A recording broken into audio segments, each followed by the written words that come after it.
एक बार सब प्रेम से बोलो सिया राम लखन भगवान की जय। उमापति महादेव की जय। श्री राधे कृष्ण भगवान की जय। माता लक्ष्मी विष्णु भगवान की जय।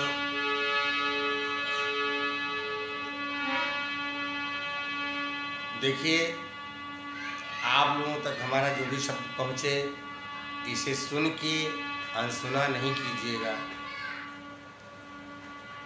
ये सत्य शब्द हैं और भगवान राम की कृपा से सबको नहीं मिलता है। जिसको राम चाहते हैं उसको मिलेगा। इसमें कुछ कोरोना के भी बारे में भेज रहा हूँ, कुछ भगवान के भजन के बारे में भी है, तो इसको आप लोग ध्यानपूर्वक सुने और ध्यानपूर्वक सुनने के बाद फिर हमारे शब्द का मंथन करें। इन शब्दों के बाद मंथन करने के बाद जो आप लोगों को मिले उसमें से वो मेरे कमेंट बॉक्स में डाल दीजिएगा कि हमें यह आपके शब्द अच्छे लगे हैं या खराब लगे। अगर हमारे शब्द आपको अच्छे लगे हों तो अच्छा लिखिएगा, जिससे मेरे मन में भक्ति का भाव है वो और ज़्यादा उमड़ेगा। और जितना ही वो भक्ति का भाव मेरा उमड़ेगा उतने ही बढ़िया बढ़िया शब्द हम आप लोगों के पास तक पहुंचाते रहेंगे। तो हमारा एक निवेदन है कि हमारी वीडियो कोई भी देखा करो, उसमें पहले निचोड़ नहीं मिलता है, सबसे बाद में मिलता है। कृपा करके पूरी वीडियो आप देख लिया करें, आपकी अति महान कृपा होगी। थोड़ा सा हम एक नादान बच्चे के लिए आप तकलीफ़ कर लिया करें, जिससे आपका मन सुन के और फिर ये कहे कि हाँ वाकई में शब्द बहुत बढ़िया है, बड़ा अनोखा शब्द है। देखिए,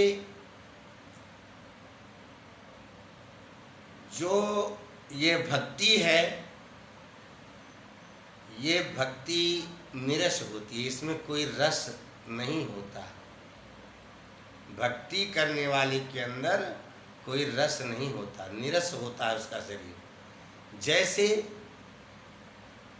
एक विधवा नारी होती है, अपने पति के वियोग में 24 घंटा वो पागल की तरह बैठी रहती है। न नहाना, न धोना, न पूजा, न पाठ, न श्रृंगार, कुछ भी करने की उसकी इच्छा नहीं। मात्र वह अपने पति के ही वियोग में सारा दिन लगी रहती है। जैसे किसी का पति कहीं अपने पत्नी को लेके घुमाने गया है, तो वो नारी देख रही है, कहती है कि आज मेरा भी पति होता तो मुझे भी ले जाता। जैसे वो नारी श्रृंगार करती है, सामने वाली जिसका अहिबात बना है वो तो श्रृंगार करेगा ही ना। तो वो अहिबात वाली नारी जैसे श्रृंगार करती है, आज वो विधवा नारी कहती है आज मेरा भी पति होता तो मैं भी श्रृंगार करती। आज कोई भी वस्तु उसका पति बाजार से लेके आता है अपने पत्नी के लिए, तो वो कहती है कि आज मेरा भी पति होता तो मेरे लिए ये सब लेके आता। और तो और जाने दीजिए, जिस दिन करवा चौथ का दिन होता है उस दिन वो नारी ऐसे बिलप बिलप करके रोती है कि जिसका कोई जवाब। उसी विधवा नारी की तरह ये भक्ति मानी गई है। जिस भांत हमारे भगवान शिव और बिना श्रृंगार के, बिना पटार के और पूरे शरीर पे भस्म रमाए हुए पागल की तरह भगवान राम की विरह में विरक्त रहते हैं, पागल रहते हैं। उसी भांत आज मेरी भक्ति जब श्रृंगार नहीं देखेगी, रूप रेखा नहीं देखेगी, वो भगवान में ही मलिन है, उसे शीशे से मतलब नहीं है कि मेरा बाल कहाँ जा रहा है, मेरा चंदन कहाँ जा रहा है ना। भगवान कहते हैं कि जब तक तेरे अंदर से सब कुछ नहीं निकल जाएगा तब तक मैं नहीं मिलूंगा। और वो निकालेगा कौन? जितनी गलत चीज़ें हमारे शरीर में इस समय रम रही हैं उनको सबको निकालने वाले भगवान शिव हैं। क्योंकि भगवान शिव ही एक भक्ति का भंडार भगवान शिव के पास ही है। और जिस भांत आज चीनी 10-20 बोरा लेना हो तो उसके गोदाम में जाना पड़ेगा,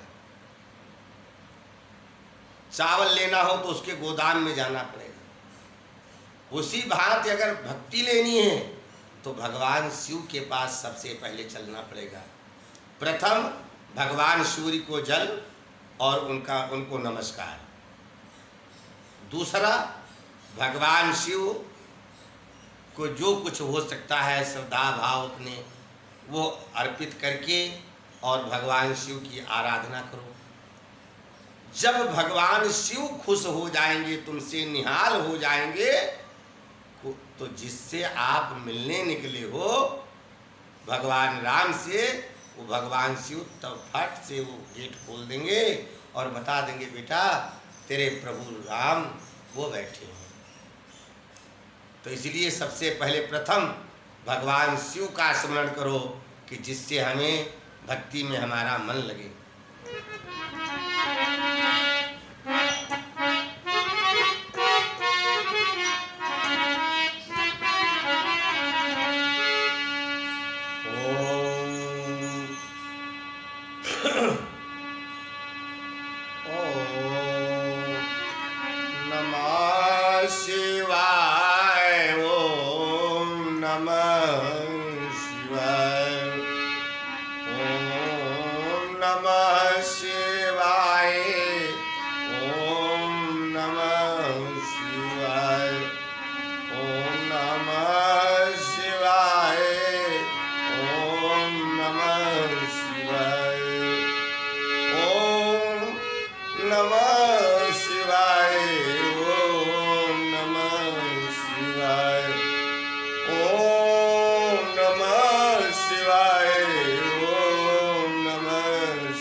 शंकर अलख निरंजन है, वो तो दुखियों के दुख भंजन है।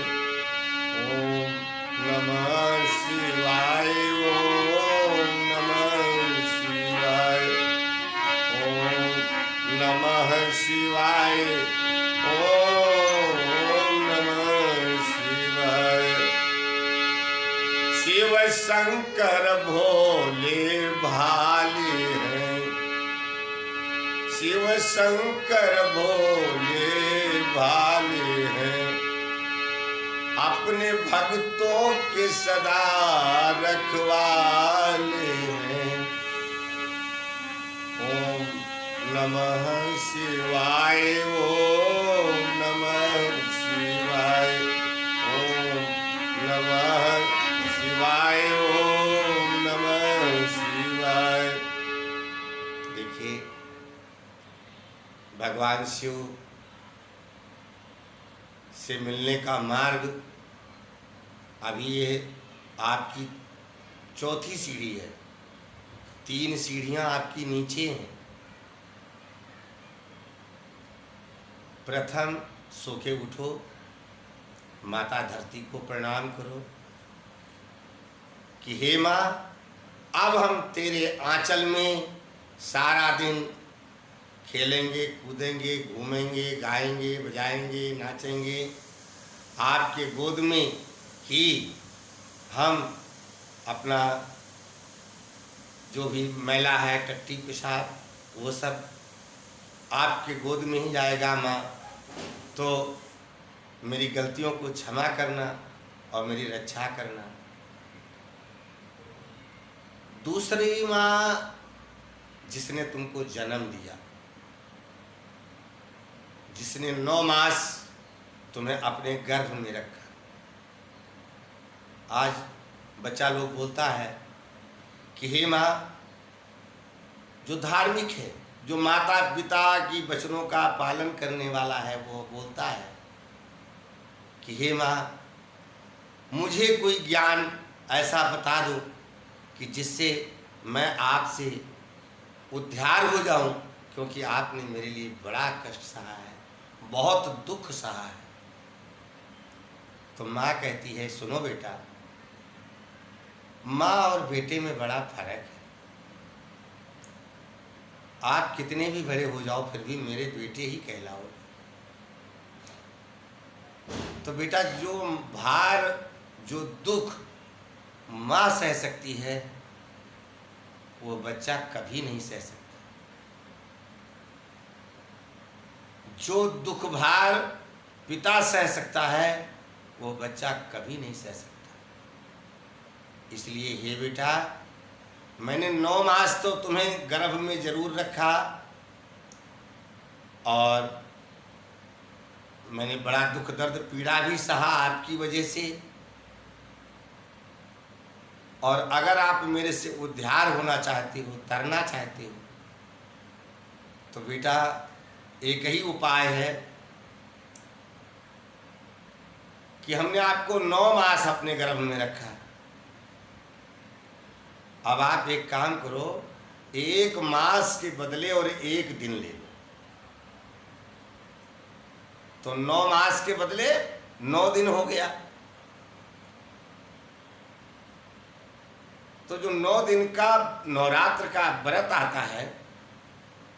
अच्छा, अब आप एक बात ये बताइए कि किसी के घर में तो सप्तमी पूज देते हैं नवरात्रों में, किसी के घर में तो सप्तमी पूज देते हैं, और किसी के घर में अष्टमी पूज देते हैं, और किसी के घर में नवमी पूजते हैं, और संत लोग सदा दशमी को पूजते हैं। जब उनके बच्चे 9 दिन सारे व्रत रह के पूजन कर लेते हैं, तो 10वें दिन संत पूजन करते हैं, कन्या जी माते। संत की यही परिभाषा है कि जब संसार भोजन कर लेगा तब वो भोजन करेंगे, और संसार जब सो जाएगा तब वो सोएंगे, और संसार जब अपने पूजा व्रत से निवृत्त हो जाएगा उसके बाद वो पूजा और निवृत्त। तो माँ कहती है कि सुनो बेटा, आप 9 महीने के बदले मात्र 9 दिन। अच्छा, क्या 9 देवी हैं? दुर्गा चालीसा में लिखा है,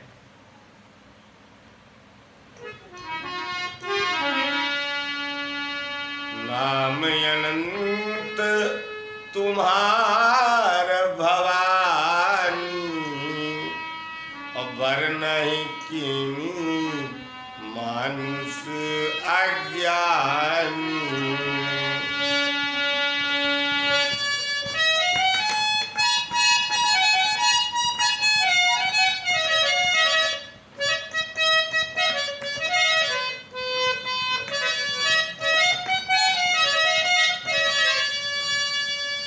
वरनहि कीनी मानुष अज्ञानी।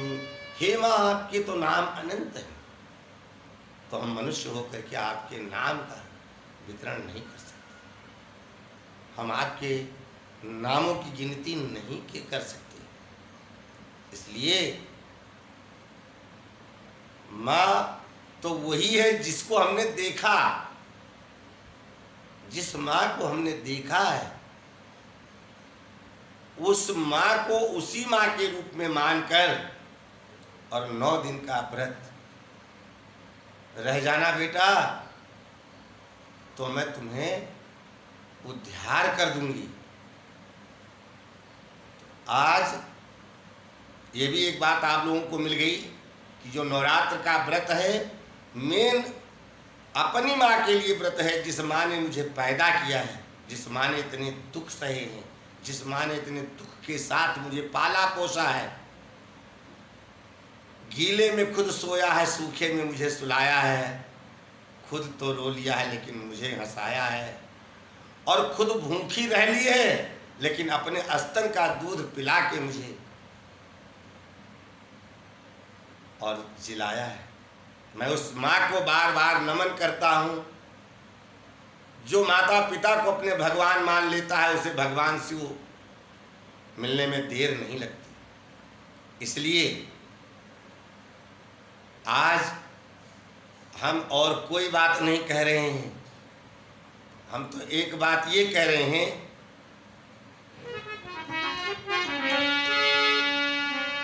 कि 2 चौपाई है रामचरितमानस में, 2 चौपाई है।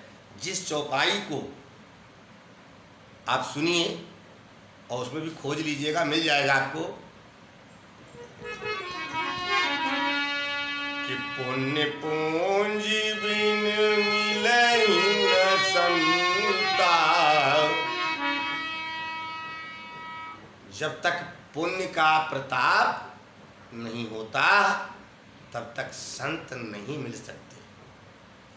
जब आपका कोई पुण्य उदय होगा तो संत से मिलन होगा, और संत से मिलने के लिए हमें कहीं जाना नहीं पड़ता। जब मेरा पुण्य उदय होता है तो संत अपने आप अपने दरवाजे पे आते हैं। हाँ, वो एक बात अलग है कि हम उन्हें पहचान पाएं या ना पहचान पाएं, वो मेरी गलती है। लेकिन भगवान कहते हैं, विभीषण महाराज ने कहा है सुंदरकांड में हनुमान जी से कि हनुमान जी, मुझे तो यह पूर्ण रूप से विश्वास हो रहा है कि बिनु हरि कृपा मिलहि नहीं संता। विभीषण महाराज कहते हैं कि मोरे मन भयहु भरोस हनुमंता, मोरे मन भयहु भरोस हनुमंता, बिना प्रभु कृपा मिले नहीं संता, बिना प्रभु कृपा मिले नहीं संता। जब तक आपका पुण्य का प्रताप उदय नहीं होगा तब तक संत नहीं मिलेंगे, और जब तक संत नहीं मिलेंगे तब तक तुम्हें भगवान नहीं मिलेंगे। इसलिए पुण्य भी निश्चल भाव से करना चाहिए। पुण्य भी ऐसा करना चाहिए कि जैसे हम आज और दुनिया भर के काम करते हैं कि जिसको हम दीवार को भी नहीं पता लगने देते हैं। तमाम कर्म ऐसे करते हैं हम 24 घंटे में कि जो हम एक दीवार को पता नहीं लगने देते। उसी भांत आज लेता और देता के बीच में अगर तीसरे को मालूम पड़ गया तो लेने देने का सब मजा खराब हो जाता है। इसलिए देता और लेता के बीच में तीसरे को मालूम नहीं पड़ना चाहिए। अगर भगवान से मिल रहे हो, भगवान की आराधना कर रहे हो, भगवान की पूजा कर रहे हो, तो एक तीसरे को नहीं मालूम पड़ना चाहिए। आज जिसको भगवान मिल गए हैं उसको कोई दुनिया की संपत्ति नहीं चाहिए, कोई परिवार नहीं चाहिए कि हे प्रभु मुझे तो वो चाहिए कि जो पहले भी मेरे साथ था और आज भी मेरे साथ है और अगली योनि भी में भी मेरे साथ रहेगा। हमें तो साथ उसका करना है कि जिसने कभी मेरा साथ छोड़ा ना हो। तो आज ये मानव तन जो मिला है, इस मानव तन को आप क्या समझते हैं? ये मानव तन एक हीरा है, हीरा से भी अलग है। इस मानव तन में आने के बाद अगर ये जीव ना संभला, ना सुधरा, तो उससे बड़ा पापी कोई नहीं। मनुष्य का काम है कि ये जितने भी नर नारी जीव जंतु पशु पक्षी हैं, इस मनुष्य के सिवा आज नारी को भी अबला में लिया गया है। नारी ससुराल में सुख पाती है या दुख पाती है, लेकिन उसके माँ बाप ससुराल भेज देते हैं।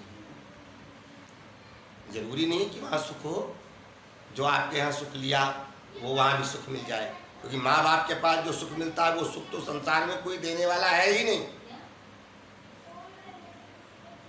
जैसे इतने बड़े धार्मिक राजा दशरथ और कौशल्या, हे भाई आप लोग चुप रहो, जरा शांति का दान बचाए रखो।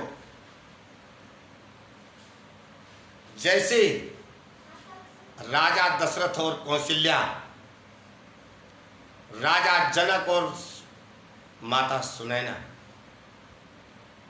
क्या राजा जनक के घर जो जानकी जी सुख किया, वो क्या राजा दशरथ के भी घर में किया? राजा दशरथ ने तो वन भेज दिया और नंगे पांव उस जंगल में जहां पत्थर, कूड़ा करकट, कांटे, विषैली जीव जंतु और 1, 2, 4 दिन के लिए नहीं, 14 दिन के लिए नहीं, 14 वर्ष के लिए। तो नारी भी एक अबला है। किसी भी नारी को कष्ट है अगर किसी भी चीज के लिए, और तुम्हारे पास है धन दौलत वस्त्रादि, जो भी कुछ सुख सेवा आप उसे दे सकते हो, उसे देने में कोई बुराई नहीं, क्योंकि वो अबला है। पशु पक्षी जीव जंतु ये सब अबला में आते हैं। इन लोगों ने, ये 84 लाख योनि है मनुष्य के अलावा, तो ये 84 लाख योनि भगवान शिव के पास जाके आराधना करती हैं, निवेदन विनती करती हैं। 84 लाख योनियां विष्णु भगवान से कहती हैं कि हे प्रभु, आपने मनुष्य को तो सब कुछ दे दिया, लेकिन हम लोगों को कुछ भी नहीं दिया है। देखो प्रभु, मनुष्य के पास खेत है, मकान है, माँ बाप हैं, तरह तरह की चीज़ें हैं, बाजार है, वस्त्र हैं तमाम, जिनको पहन करके आदमी कहीं आ जा करके प्राणी अपने सुख स्वाद को ले रहा है। हम 84 लाख योनि कहाँ जाएंगे? तो भगवान विष्णु ने कहा, देखो आप लोग अज्ञानता बस ये सब बातें कह रहे हो, आप लोग अज्ञानता बस ये सब बातें कह रहे हो। क्यों? कि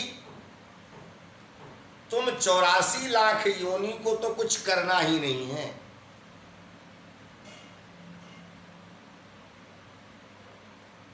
चौरासी लाख योनि का मनुष्य को मैं नौकर बना के भेज रहा हूं, तुम लोगों की सेवा, तुम लोगों का पेट पूजा का ख्याल ये मनुष्य रखेगा। तुम्हें तो चिंता मात्र इतनी रखनी है कि हे प्रभु, अब मुझे इस योनि से निकालो, मुझे भी मानव बनाओ। तो सुनो मनुष्यों, तुम लोगों को भगवान ने 84 लाख योनियों का एक नौकर बना के भेजा है, और ये 84 लाख योनि में आप भी थे, तब मानव योनि मिली है। इस 84 लाख योनि में जो आप थे वो तो तुम्हारी पढ़ाई थी। 84 लाख योनि आपकी पढ़ाई थी, और ये जो मानव योनि चल रही है ये आपकी परीक्षा चल रही है। अगर इस मानव योनि में आप अपने कर्म से, धर्म से निवृत्त हो जाओगे, कौन से कर्म से? अच्छे कर्म से, अच्छे धर्म से। तो आज ये दर्शाया कि दूसरे जो भगवान और भगवती हैं वो माता पिता हैं, उनके चरण, सो के उठने के बाद पहले धरती माँ के चरण स्पर्श, उसके बाद माता पिता के चरण स्पर्श, और फिर अपने गुरु के पास उनका चरण स्पर्श। क्यों? कि गुरु ही ज्ञान बता सकता है भगवान के पास जाने का। जो मास्टर गुरु जी हैं, कोई इंजीनियरिंग पढ़ा रहा है, तो कोई डॉक्टरी पढ़ा रहा है, तो कोई अध्यापक बना रहा है। तो ये जैसे वो गुरु हैं, अध्यापक बना रहे हैं, इंजीनियर बना रहे हैं, डॉक्टर बना रहे हैं, उसी तरह से अगर आप गुरु के पास गए हो, कहते हैं कि बिनु सत्संग विवेक न होई।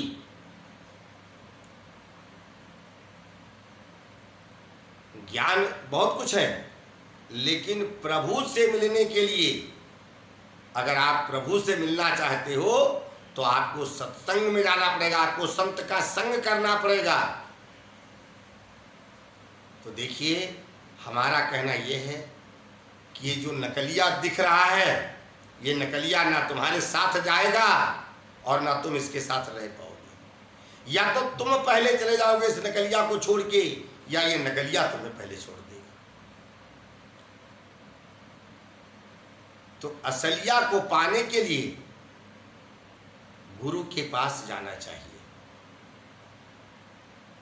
क्या कहा है विभीषण जी महाराज? उसी बात को कह रहे हैं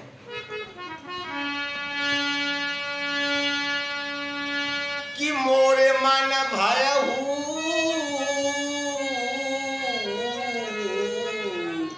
मोरे मन भयहु भरोसे हनुमंता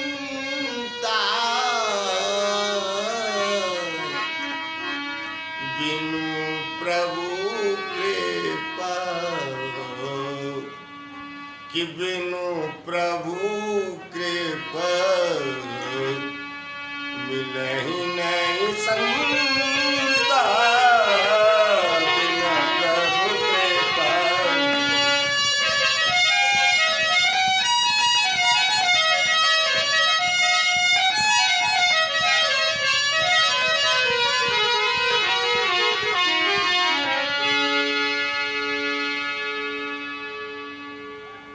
आज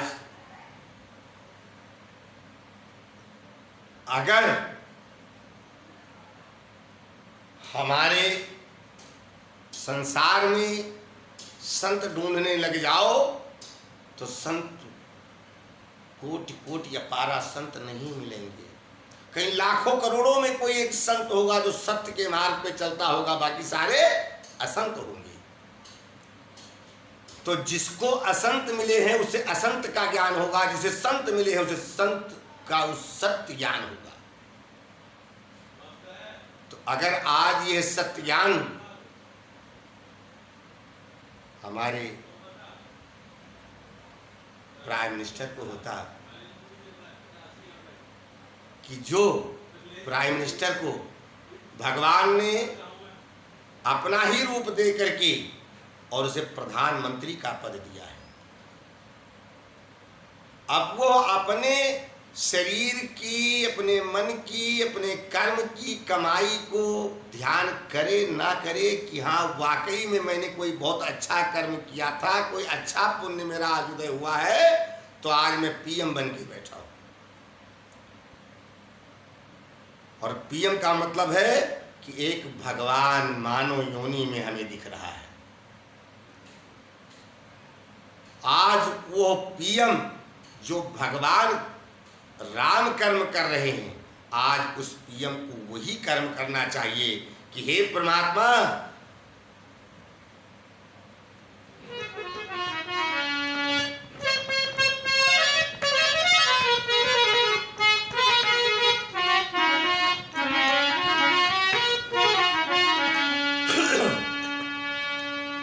कि बड़े भागी मानुष तन पावा, हे बड़े भागी मानुष तन पावा, कि सुर दुर्लभ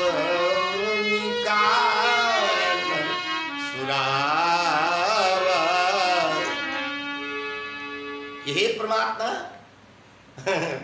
आज तो हमें ये मानव योनि मिली थी, लेकिन हमें यह नहीं पता था कि इस योनि से मैं कोई अच्छा कर्म करूंगा, अच्छा पुण्य करूंगा कि जिससे मुझे परमात्मा का पद प्राप्त होगा। आज हम प्रधानमंत्री बन के बैठे हैं, तो हे परमात्मा, अब मेरे से ऐसी सीट पे भी बैठा करके अब मेरे से कोई ऐसा गलत कर्म ना हो कि जिससे आपका चरण छूट जाए। ये तो हे परमात्मा, मुझे आपने प्रधानमंत्री बना करके आपने अपने चरण को मुझे हमेशा के लिए दे दिया है, लेकिन मैं उस चरण की कदर करना हो अगर, तो आज मुझे सत्य पे चलना चाहिए। सत्य यह कहता है कि बुरा को देखकर मैं चला पर मुझसे बुरा न कोई।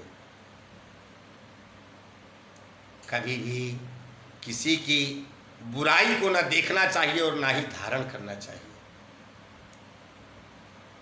कुछ त्रुटि है हमारे पीएम साहब में मान लो, जीएम साहब में मान लो, सीएम साहब में मान लो, क्योंकि जब ये मीटिंग करते हैं सारे जने तो सबके मन के भाव को लेते हैं, लेकिन न्यायाधीश वही है कि जिस समय विभीषण जी लंका को छोड़ के और जाकर के रामादल में पहुंचते हैं, वहां पर तमाम भालू बांदर दौड़ते हैं और कहते हैं, हे प्रभु, ये तो रावण दशकंदर का भाई विभीषण आया है। तो भगवान राम अपने भक्तों का मन लेने के लिए कि किसी को यह ना लगे कि आज प्रभु हम लोगों की ना सुने, हम लोगों की ना माने और बिना जाने समझे और कोई कर्म कर डाले। इसलिए अपने भक्तों का मन रखने के लिए, उन भालू बांदरों का मन रखने के लिए भगवान राम एक बार अपने मुख से ये कहते हैं कि अच्छा वो आए हैं अगर दशकंदर के भाई, तो ये बता दो मुझे करना क्या चाहिए, या आप लोगों को क्या करना चाहिए। तो जामवंत और हनुमान, अंगद ये सब मिलके कहते हैं कि प्रभु कहीं हम लोगों का भेद लेने ना आया हो, कहीं हम लोगों को कुछ करने ना आया हो, तो इसलिए ये दुश्मन का भाई है, इस पे क्या विश्वास और क्या भरोसा। भगवान राम कहते हैं, सुनो भाई,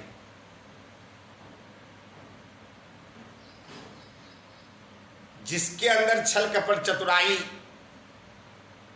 नहीं है वो ही मुझसे मिल सकता है। सबके बस का नहीं।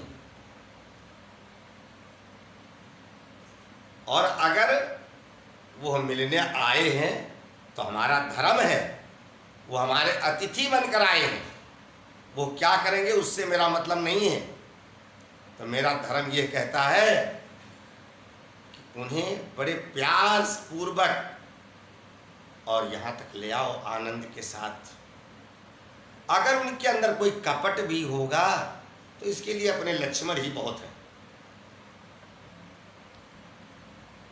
तो भगवान राम ने सुना तो सबकी, लेकिन किया अपने मन की।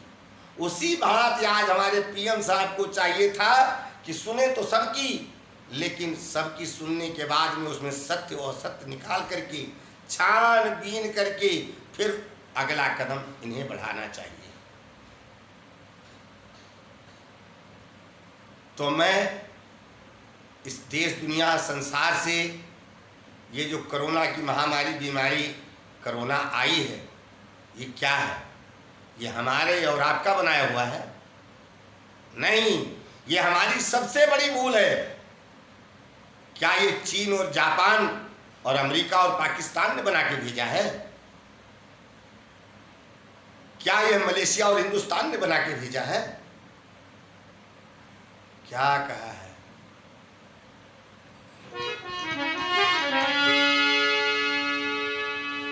कहा है कि वही है वही जो राम रचि रखा, वही है वही जो राम रचि रखा, को करी तर्क बढ़ावई शाखा। मैं उन बातों को नहीं कहता हूँ, मैं तो इस बात को कह रहा हूँ जो चौपाई लिखी है वो किस लिए लिखी है? वो हमारे और आपके लिए लिखी है। तुलसीदास जी ने हम लोगों के बारे में कितना भला सोचा है कि रे मनुष्य सोच, सोच अपने दिल के अंदर कि क्या बिना प्रभु के आज किसी भी डाल का पत्ता कोई हिल सकता है? तो जब एक डाल का पत्ता बिना प्रभु के नहीं हिल सकता तो ये कोरोना की बीमारी क्या? इसका मतलब है कि ये भी प्रभु ने ही भेजा है। तो आज हमें प्रभु को मन में मान के और दिल से ठान के कि हे प्रभु, ये तो आपका भेजा हुआ है, ये तो हम दुनिया देश को बिना मतलब के दोषी बनाए जा रहे हैं। हाँ, ये इतनी बात जरूर है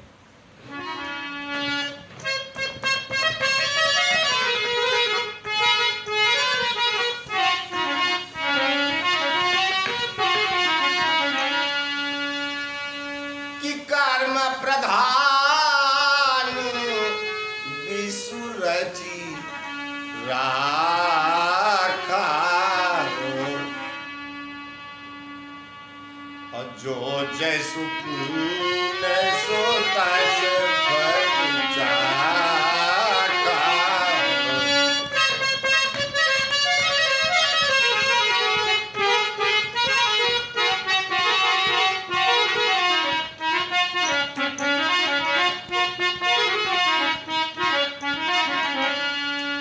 कर्म के ऊपर बात आती है तो देखिए, रावण ने क्या कर्म किया?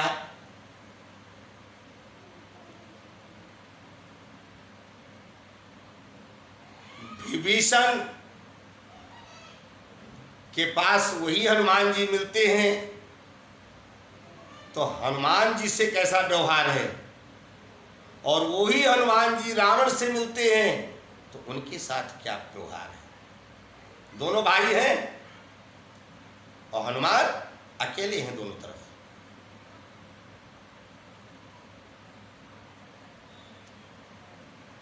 कि जो हनुमान जी की विभीषण जी आराधना करते हैं, विनती करते हैं, और पहुँचते ही हनुमान के विभीषण जी एक शब्द बहुत बहुत बढ़िया कहते हैं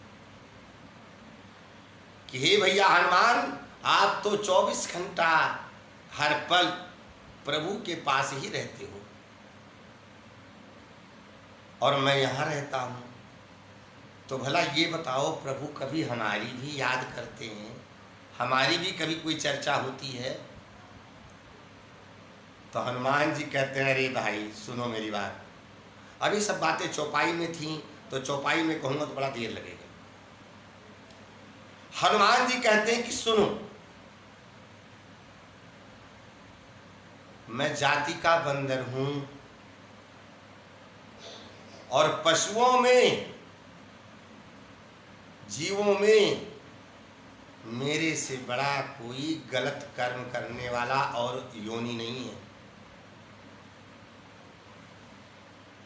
कि जिस का नाम, हनुमान कहते हैं जो मेरा नाम सवेरे ले लेता है विभीषण जी, उठते ही उसे सारा दिन अनाज से मुलाकात नहीं होती।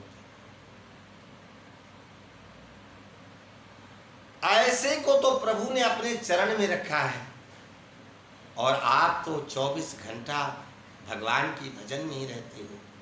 अगर आज उनकी कृपा नहीं होती विभीषण, तो आज हमारा आपका मिलन नहीं होता और आगे जो होगा वो देखना।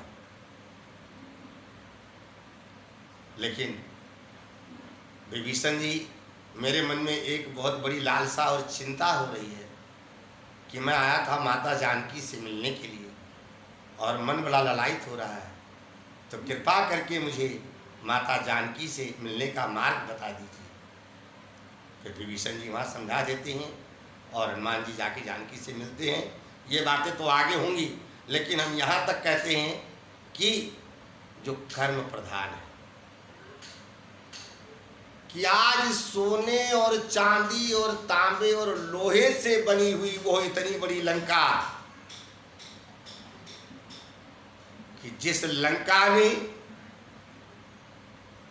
आज 1 लाख पुत्र, 1 लाख बेटा रावण का और 1.25 लाख नाती, मात्र इतने परिवार तो रावण के रहते हैं। बाकी लंका नगरी में तो बहुत से लोग होंगे, तमाम राक्षस होंगे।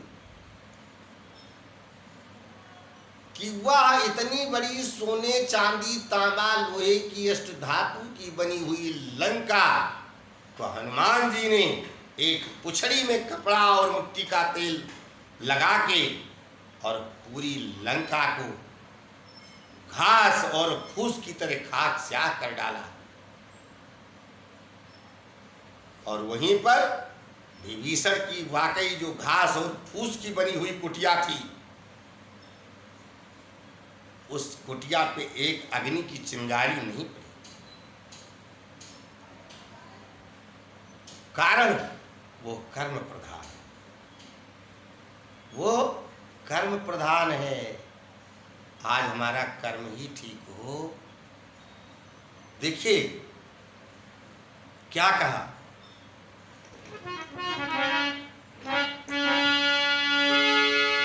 कि जब लगी आग लंका में तो हलचल मची थी, लेकिन विभीषण की कुटिया अकेली बची थी। क्यों? उस कुटिया पे लिखा था जय सिया राम, जय श्री राम, श्री राम श्री राम, जय श्री राम, श्री राम श्री राम। तो जिसके दिल में श्री राम लिखा होगा वो ही श्री राम को पहचान सकता है।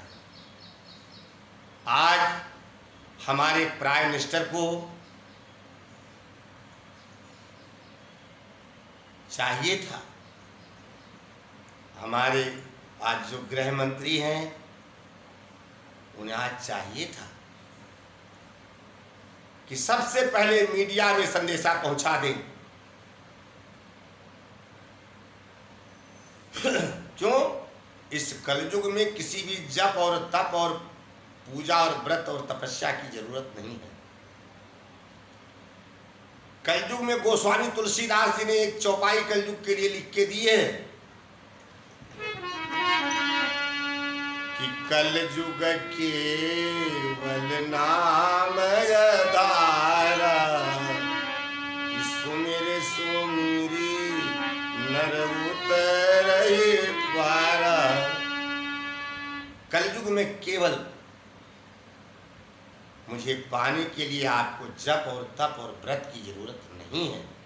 आप केवल मात्र मेरा नाम सुमिरन कीजिएगा और सत्य मार्ग पे चलिएगा, इसी से मैं आपका तरनतार और उद्धार कर दूंगा। तो जब मात्र नाम की ही महानता है, लोग गाते हैं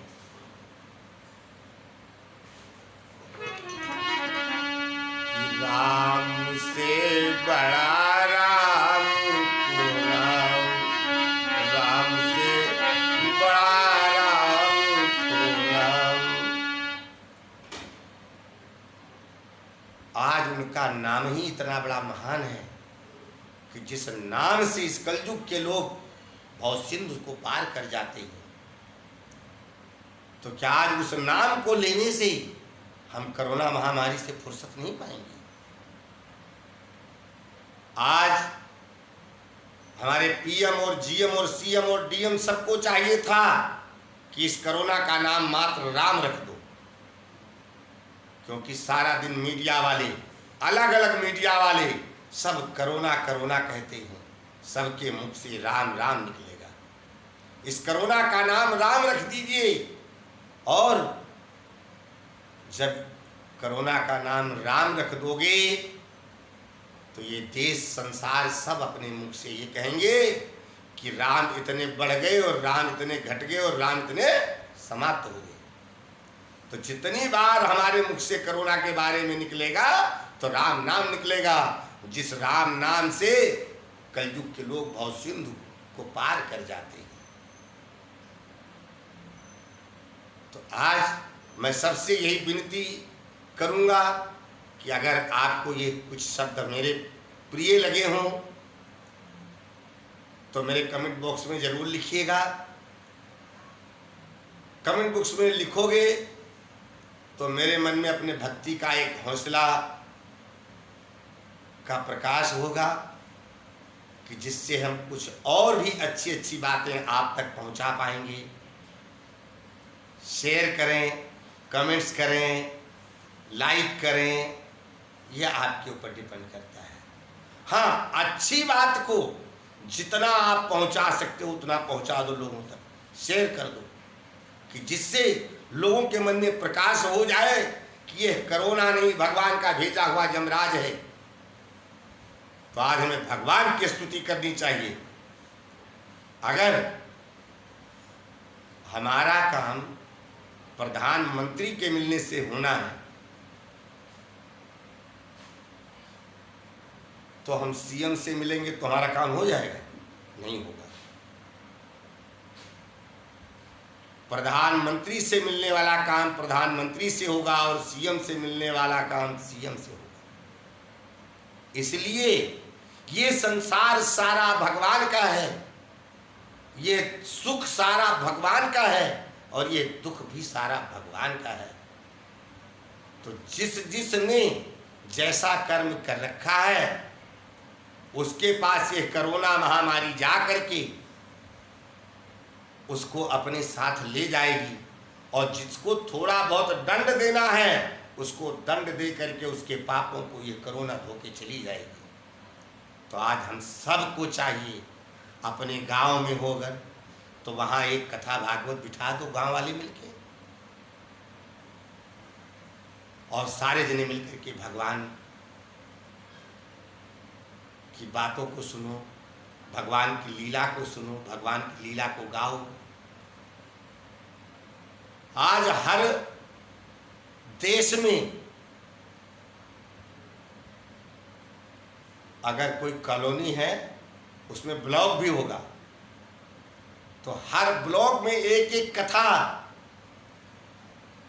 चाहे भगवान राम की हो, चाहे भगवान शिव की हो, चाहे भगवान कृष्ण की हो, किसी की भी हो, चला देनी चाहिए। अगर 2-4 गांव में, 2-4 ब्लॉक में भगवान की कथा चालू हो जाएगी तो देख देख के लोग और सुन सुन के लोग अपने अपने भी ब्लॉकों में चालू करवा देंगे। कि जो हमारे प्रधानमंत्री जी सब कुछ जानने के बाद भी और मंदिर में लॉकडाउन लगवा दिए। इतनी संसार के कार्य के लिए पुलिस को लगवा सकते थे क्या?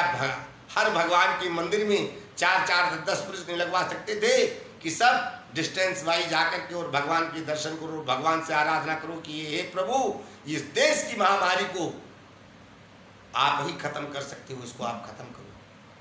अगर ये बात शुरू में लॉकडाउन की जगह ये चालू हो जाती तो आज कोरोना को दूसरा महीना नहीं देखना पड़ता, पहले महीने में ही वापस चला जाता। अगर मेरे शब्दों में कहीं गलती हो तो क्षमा करना, मैं सबसे छोटा बच्चा नादान बन करके इन शब्दों को बोल रहा हूँ। मेरे गले की आवाज़ थोड़ी फटी है, हो सकता है आप लोगों को चुभती हो, लेकिन नहीं, ये सब प्रिय शब्द है। तो मैं अपने शब्दों का यही विराम लेता हूँ और एक भजन सुना देता हूँ अंतिम में। वो भजन आप सुन लीजिए, उसके बाद विराम। देखिए, ना भजन कह करके एक थोड़ा सा ज्ञान आ रहा है आप लोगों के लिए। हम उसको चाहते हैं कि ज्ञान को हम कितना बांटें कि जिससे सब भगवान की शरण में हो जाओ। ग्रस्त में रह करके भी हम भगवान की शरण में जा सकते हैं। केवल मन ही को तो भगवान की शरण में जाना है, बाकी काम तो घर का करते रहो। लोग कहते हैं कि वहाँ कथा था, मैं गया था सुनने, तो वहाँ पर आरती वारती सुन के प्रसाद लेके चला आया। अब वो जो आरती में वहाँ पर कथा सुनने के बाद लोग मौजूद थे, मानो तन पाने के बाद, और उनके विचार सुनिए। अपने मुख से कहते हैं और अपने सुनने के बाद, कहने के बाद भी, और अपने ही शरीर से वो ऐसा कर्म करते हैं कि मेरे शब्द उन्हें थोड़ा हो सकता है बुरा लगे, लेकिन क्षमा करना।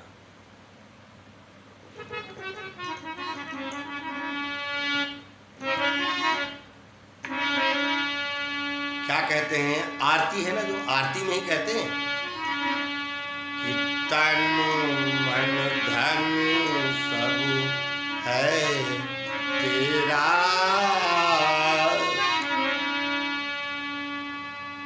तन मन धन सब है तेरा, और तेरा ही तुझको अर्पण, तेरा ही तुझको दे दूं तो क्या लागे मेरा। जय जगदीश हरे। क्या कह दिया अपने मुख से कि ये तन भी और मेरा मन भी और धन भी सब आपका है नाथ। अगर आपको आपका ही धन सौंप देता हूं तो मेरा क्या जाएगा। लेकिन जब आरती सामने पे आती है तो आरती में कुछ पैसा दक्षिणा डालने के लिए कोशिश करते हैं, तो वो ऐसे करते हैं।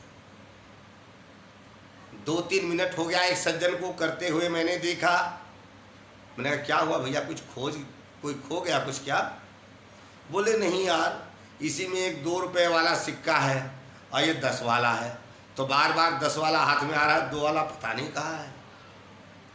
अरे जब सब कुछ उसका है तो 10 भी उसी का है, दे मार। तो इसलिए हमारे अंदर से शरीर को रंगने से कुछ नहीं होता जब तक मन को न रंगो।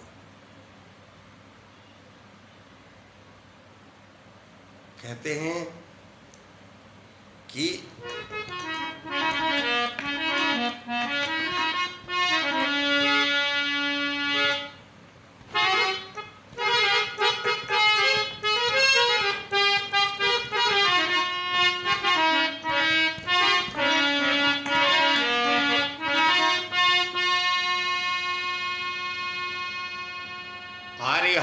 हाथ के मेहंदी और मांग के सिंदूर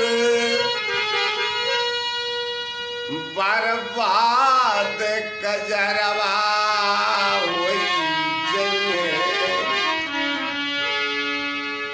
हे हाथ की मेहंदी और मांग के सिंदूरा बर्बाद कजरवा होई जइहे। बर्बाद कजरवा होई जइहे। अरे हंसा जब उड़ी जाई चला, ये हंसा जब उड़ जाई चला तो बर्बाद पिंजरवा होई जइहे। बर्बाद पिंजरवा होई जइहे। रे मनुष्य, सोच विचार कर चल। इतना बड़ा ज्ञान होने के बाद भी अगर एक भजन है छोटा सा, मैं तो सब में से थोड़ा थोड़ा सुना देता हूँ कि ताकि आप लोगों तक हमें ज्ञान पहुँचाना है। हमने आप लोगों तक ज्ञान पहुँचाना है। वो ज्ञान कैसे पहुँचाऊँ, कैसे आपको मैं इस पाप से धोऊं कि जिससे हम और आप सब पाप से धुल जाएं और भगवान के गोद में बैठ जाएं।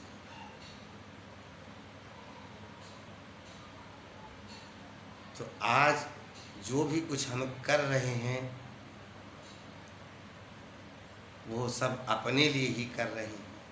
और जब अपने लिए ही कर रहे हैं तो ऐसा क्यों करें कि अंत में हमें भोगना पड़ जाएगा। करना तो है। देखिए, आप कहीं भी किसी अफसर से मिलने जाओगे तो वहाँ सिक्योरिटी गार्ड बैठा होता है और वो सिक्योरिटी गार्ड आपसे एंट्री मांगेगा। एंट्री कराने के लिए तो जाना पड़ेगा। वो सिक्योरिटी गार्ड आपसे पूछेगा, भाई क्या नाम है, नाम बताना पड़ेगा। क्या काम है, काम बताना पड़ेगा। कहाँ से आए हो, स्थान बताना पड़ेगा। तो वहाँ एंट्री में नाम तो लिखवाना पड़ेगा, बगैर नाम लिखवाए नहीं जाना है। तो भैया ये बता दो कि नाम जब लिखवाना है, एक दिन जाना है और फिर नाम लिखवाना है। तो देखिए, कबीरदास जी ने एक वाणी लिखी है, बड़ा सुंदर शब्द लिखा है मनुष्य के लिए कि कबीरा जब हम पैदा हुए तो जगत हंसे हम रोए।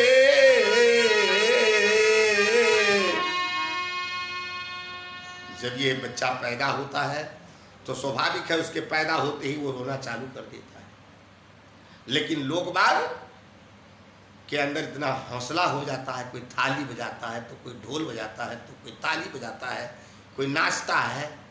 तमाम जगह रिश्तेदारी में फोन पहुंच जाता है, लड़का हुआ लड़का हुआ लड़का हुआ। इस खुशहाली में सब हंसते हैं और नाचते हैं और गाते हैं। लेकिन वो बच्चा समझता है कि शायद मेरे तन पर वस्त्र नहीं है, मैं नंगा हूं। लोग भाग मुझे नंगा देख करके हंस रहे हैं। तो वो कहता है कि कबीरा जब हम पैदा हुए तो जगत हंसे हम रोए। अब ऐसी करनी कर चलो कि अब हम हंसे और जग रोए। तो वहां पे नाम तो लिखाना पड़ेगा। तो चाहे अच्छे लाल लिखा दो भैया और चाहे बुरे लाल लिखा दो। तो अच्छे लाल लिखाने में हमें क्या परेशानी है, कौन सा बड़ा भार है। तो जब तक ये मानव योनि मिली है, हमें सारे अच्छे कर्म करना चाहिए और अच्छे में नाम लिखाना चाहिए। एक बार प्रेम से बोलो सिया राम लखन भगवान की जय। मिलते हैं हम आपको अगली वीडियो में। आपके कमेंट्स की हम इंतज़ार कर रहे हैं। धन्यवाद।